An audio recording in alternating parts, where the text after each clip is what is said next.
간단한 자기소개 한번 부탁드릴게요. 시골에서 태어났지만은 갔다가 시골로 귀농 10년 차인 양기승이라고 합니다. 나이는 올해 이제 60 먹어버렸습니다. 농사 짓고 있는 작물이 뭐뭐 있는지 주로 이게 수도작으로 벼농사 좀 하고요. 수박하고 쪽파하고 참깨 농사 이 정도 합니다. 오늘 이제 수박을 보통 이맘때 심으시는 건지 또 궁금하거든요. 예, 하우스 수박은 언제나 18일에서 20일 사이에 정식을 합니다. 수박은 생육 기간이 어느 정도나 돼요? 90일. 90일. 예, 정식에서 90일입니다. 6월 20일경에서 말일 사이에 수박을 합니다. 그 넘어가면은 네. 포도 나오고 여름 작물들 나오니까 수박이 인기가 없습니다. 수박은 몇 평 정도나 하고 계시는지요? 아, 지금 저희가 1,400평이고요. 하우스로만 하고 계시는 거예요? 예. 노지는 안 하시고? 예, 예. 90일 동안 수박을 키우면서 가장 중요한 작업 혹은 공들이는 작업이 이렇게 있으실까요? 수박은 이제 당도가 제일 중요하고요. 네. 당도하고 이제 수박이 하우스에서 오니까 아무래도 봄에 이렇게 고온으로 피워야 되니까 좀 병해충이 좀 심하긴 합니다. 특히 이제 응애. 네. 아, 응애요 아불면 징합니다. 이게 하루 저녁에 고손자를 낳은다 해갖고 네. 약을 한두 번 해갖고 안 죽어요. 응애가 제일 무섭습니다. 당도 높이는 게 중요하다고 하셨는데 혹시 그러면 당도를 높이는 노하우가 계실까요? 아, 뭐 특별한 건 없고요. 요즘은 이제 기술센터나 이런 데서도 많이 지도도 있고 또 많은 그 좋은 영양제들이 많이 나와서 같이 이제 관주해주면은 많이 좋아집니다. 6월에 수확을 하셔가지고 판로는 어떻게 하세요? 저도 이제 귀농해가지고 그 부분이 걱정이었는데 대부분 포정 거래를 할 수밖에 없습니다. 그렇지 않고 우리가 개인적으로 팔려고 그러면은 경매장 같은 데 갖고 가면은 우리 농사꾼이 갖고 가는 거는 제대로 취급을 안 해줘요. 왜냐하면 우리는 단기적인 거고 이제 업자들은 여기저기 많이 사서 매일 들어오기 때문에 일단은 자기들이 꾸준한 거래처를 유지하기 위해서 농사꾼보다는 그 사람들을 위주로 하기 때문에 농사꾼이 갖고 들어가면은 무조건 거의 실패합니다. 그러니까 포정거래 할 수밖에 없어요. 그러니까 쪽파도 하신다 그랬는데 그럼 여기 수확을 끝나고 나서 쪽파가 들어가시는 건가요? 이제 따로- 수박 끝나고 여름에 땅심을 좋게 하기 위해서 좀 참깨를 좀 심어요. 그러니까 참깨가 네. 땅을 활성화시키고 이렇게 염기도 좀 빨아들이고 그래서 참깨가 그런 쪽으로 좀 좋다고 그럽니다. 그래서 여름에 참깨 6월 말에 심어서 8월, 9월 정도 수확을 하고 네. 그 다음에 이제 쪽파는 10월 달이죠. 겨울 쪽. 사모님하고 두 분이서만 하시던데 예. 그 모든 일을 전혀 인력을 쓰지 않고 두 분이서만 하고 계시는 거예요? 대부분 이제 저하고 집사람하고 여기 조카딸하고 선이 하는데요. 여름에 이제 순치기 같은 것은 인력도 쓰고 그러는데 네. 이 정도 규모는 둘이 하는 게 맞습니다. 왜냐면은 네. 남 인력 써불고 그러면은 내가 묵을 것이 하나도 없습니다. 인건비가 너무 많이 예, 인건비가 비싸고 이게 도시에 있을 때도 외국인 근로자도 써보고 그랬는데 도시보다도 시골이 훨씬 더 외국인 근로자 인건비들이 비쌉니다. 도시에서 우리 보통 외국인들 가구할 때도 써보면은 한국 애들 절반에서 한 80% 주면은 충분히 썼거든요. 네. 근데 여기 시골은 외국인 애들이 더 비싸요. 지금도 외국 애들 14만원, 15만원 써야 돼. 5월 정도 고구마 심고 막 이런 비슷한 그 농작물이 많이 들어간 시기 보면 또 더 오르던데요. 전쟁입니다. 외국인도 없고 노인네도 없고 서로 끌어가려고 그러니까 웃돈 주고도 데려가기도 하고 그러대요. 농사를 지으시면서 힘든 점과 가장 필요한 점 뭐 이런 것이 있을까요? 나는 재밌게 살려고 노력을 해서 내가 힘든 거는 잘 생각을 안 하는데 네. 왜냐하면 자꾸 힘든 것만 생각하면 사람이 피곤하고 네. 처지니까 네. 그것을 저기다 내버려 불고 될 수 있으면 웃고 살려고 그러다 보니까요. 좋으신 마인드십니다. 예, 그게 이제 뭐 힘든다기보다는 이제 이 농사라는 건 항상 시기와 때를 맞춰서 일을 해야 되니까 네. 그때 인력도 필요하고 관이나 이런 데서 지원도 거기에 시계에 맞춰서 딱딱 해줘야 좋은데 그게 제대로 안 될 때가 힘들죠. 아까 저기 고구마철이나 이럴 때 서로 인력 갖고 싸워야 되고 작물이나 이런 것은 그때그때 시기를 놓쳐버리면은 많이 늦어버리고 또 늦게 나오면은 단가도 떨어지고 적자죠. 그러니까 항상 그 시기가 중요한데 그 시기를 맞출 수 있게끔 시스템이 좀 돌아가 주는 게 제일 중요한 것 같아요. 귀농하셨다 그랬는데 귀농하시기 전에는 어떤 일을 하셨는지 저는 이제 궁금합니다. 가구를 해가지고요. 제가 이제 처음에 가구 배울 때만 해도 제가 이제 손재주는 있으니까 이거 가지면 평생 먹고 사는 데는 지장이 없을 줄 알고 기술을 배워서 열심히 하고 나름 한다고 했는데요. 세상 물정을 참 몰랐죠. 이 중국이나 인도 이런 데가 터지기 저인건비가 네네. 터지기 시작하니까 네. 가구나 제조업 산업이 완전히 사양 산업으로 접어드니까 많이 힘들어서 그냥 기회가 생겨서 내려왔습니다. 그때는 그러면 어디에서 거주를 하셨었어요? 이제 서울, 네. 남양주 그쪽 경기도 쪽 수도권에서 했죠. 귀농하시게 된 계기가 있으실까요? 갑자기 이제 시골에 우리 큰형님 장선 형님이 돌아가셔가지고 시골 부모님도 있고 조카들도 너무 어리고 또 저도 상황이 좀 그러고 귀농에 대한 또 어느 정도 꿈도 있었고요. 네. 그래서 겸사겸사해서 일 저지르고 말았습니다. 와이프한테 되게 혼났습니다. 사모님이 많이 고생하셨을 것 같아요. 어떻게 보면 도시에서 사시다가 또 시골 생활은 많이 다르니까. 맞습니다. 많이 고생했습니다. 제가 그래서 항상 남들한테 팔불출 소리 들어도 이렇게 얘기합니다. 나는 전생에 나라를 구해서 와이프가 따라와 줬습니다. 사모님 얘기도 들어봐야 될 것 같습니다.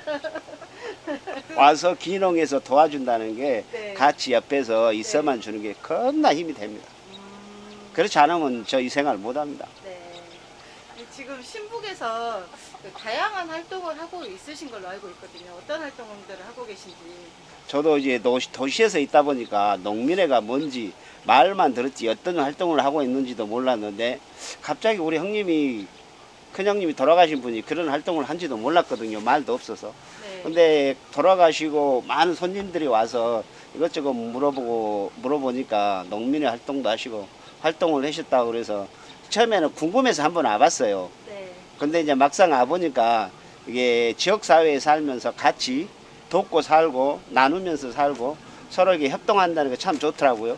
그래서 저도 어쩔 수 없이 팔을 담갔고요. 또 이제 좋은 일이다 보니까 그래서 이제 이것저것 지역사회 활동을 이제 넓혀가면서 하게 됐습니다. 그러니까 같이 공동체 생활로 이렇게 넓혀가면서 협력하고 사는 게 참 좋습니다. 도시에 살 때보다는 저는 훨씬 행복하고 만족합니다. 이제 형님이 돌아가셨다고 했는데 우리 형님이요. 양철승 씨라고 그러는데요. 이제 저희 형님이 큰형님인데 양반이 이 동생들한테도 그러고 지역사회도 와서 보니까 칭찬도 많이 듣지만 우리 동생들도 형님을 참 존경하고 또 형님 얘기하니까 또 울컥해 주네요. 많이 동생들한테도 참 잘했어요. 그리고 항상 농사 짓고 그러면은 동생들 외지에 있으면은 1년 내내 식량도 항상 챙겨주고 부모님 모시고 뭐 시골에서 사시면서도 어렵거나 그래도 항상 동생들이나 이렇게 식구들 먼저 신경 써주고 그래서 그 마음이 항상 남아 있어요. 근데 이제 몸이 아파서 갑자기 돌아가시는 바람에 제가 이제 오게 됐는데 형님이 잘했으니까 또 저도 형님 믿고 또 이렇게 내려왔죠. 형님 또 은혜도 갚아야 될 겸 해서 겸사겸사 내려오게 됐습니다. 신북에서 수석 부회장이라는 직책을 맡고 계신 걸로 알고 있어요. 그래서 뭐 앞으로의 계획이라든지 아직 그 정도까지는 아직 일단은 배운다는 생각으로 10년 됐지만은 네. 아직도 많이 서툴고요. 네. 여기저기 기웃기웃하면서 배우고 있기 때문에 네. 일단은 이게 좋은 일이고 서로 이렇게 도와가는 일을 좀 더 배우고 협력하는 것도 배워야 되고 선후배 관계도 그러고 지금도 모르시는 분들도 많이 있고요. 네. 그 서먹서먹한 부분도 있고 그래서 많은 그런 부분들을 이제 알아나가야 되고 그래서 천천히 뭐 그렇게 큰 꿈은 없고요. 항상 제가 이제 지역사회에서 서로 재밌게 어르신들하고도 즐겁게 살 수 있는 그런 공동적 생활이 됐으면 좋겠다. 보통 몇 cm 간격으로 심어야 좋은 거예요? 옛날에는 45cm 심었는데 30cm 심는 사람도 있고 우리같이 좀 이제 초보고 좀 저기 한 사람들은 40에서 한 42cm 간격으로 심어요. 아까 그 심기 전에 약을 뿌리시던데 그 약은 어떤 약인가요? 그 진딧물 약입니다.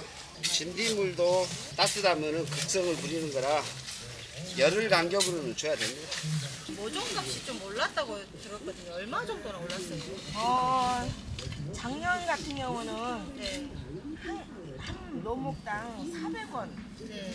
450원 이런 가격이었는데 올해는 800원. 와, 거의 2배 가까이 올라가죠. 이거 지금 외줄로 심는 거 한 줄만. 한 줄만. 그렇죠. 그런데 왜 이렇게 점조고수를 세 줄이나 깔아? 아 이게 모든 작물은 이게 순이 나가는 만큼 뿌리가 뻗습니다. 이제 순이 이 수박 같은 경우는 한 1m 50 정도씩 옆으로 뻗어 나갑니다.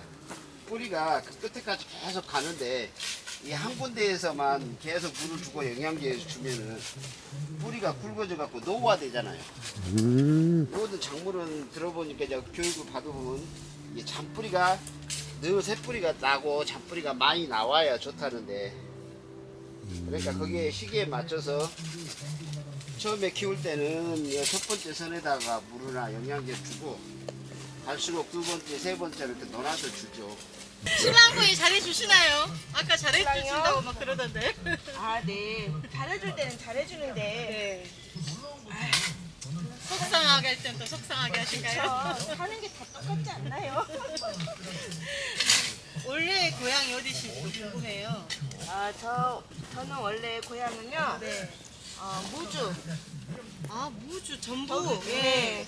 덕유산 유원지 그쪽에 삽니다. 어렸을 때 한 중학교 졸업하고 청주에서 학교를 나오고 네. 그러고 나서 고등학교 나온 다음에 이제 서울로 올라갔죠. 상경을 했죠. 직장 생활 하셨어요? 네. 어떻게 만나시게 된지도 궁금하거든요. 어떻게 만났냐고요? 네. 제가 미용사 자격증을 따가지고 네. 미용실에 이제 취직해서 다니고 있을 때 네. 옆에 이제 사무실이 있었는데 그 사무실 사장님이 네. 우리 시숙님이에요. 저를 마음에 들어 하셔가지고 동생이 소개시켜준다고 하셔가지고 네, 소개를 만났습니다.